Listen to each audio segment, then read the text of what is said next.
আসসালামু আলাইকুম।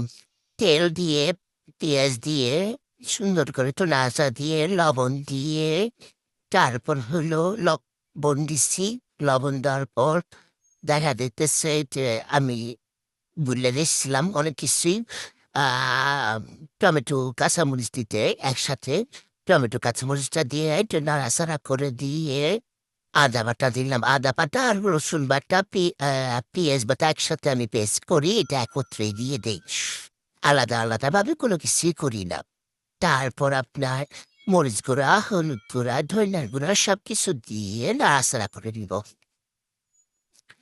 নাড়াচাড়া করে নিয়ে সুন্দর করে যখন দেখব একটু ভালোভাবে কষে আসছে মসলাটা, তখন আপনার কি করতে হবে, সবজিগুলো দিয়ে একটুখানি পানি দিব। পানি দেওয়ার পর তারপর হলো আরেকটু ভালো করে নাড়াচাড়া করে নিব।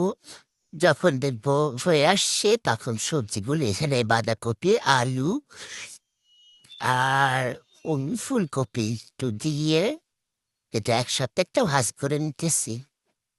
আচ্ছা, আপনাদের কাছে আমার রান্না করলে কেমন লাগে একটু জানাইবেন দয়া করে। খুব খুশি হব, তো কাজ করতে উৎসাহিত হব। আর যদি কোনো কমেন্ট না করেন, একটু উৎসাহ না দেন, আমি কেমনে রান্না করব কন তো? তখন আর মন চায় না আবার একটু পানি দিয়ে এটা সুন্দর করে ঢেকে দিব। তখন আর মন চায় না যে কোনো কিছু রান্না বান্না করি। আল্লাহ হাফেজ, ভালো থাকবেন সবাই। সবার জন্য দোয়া রইল।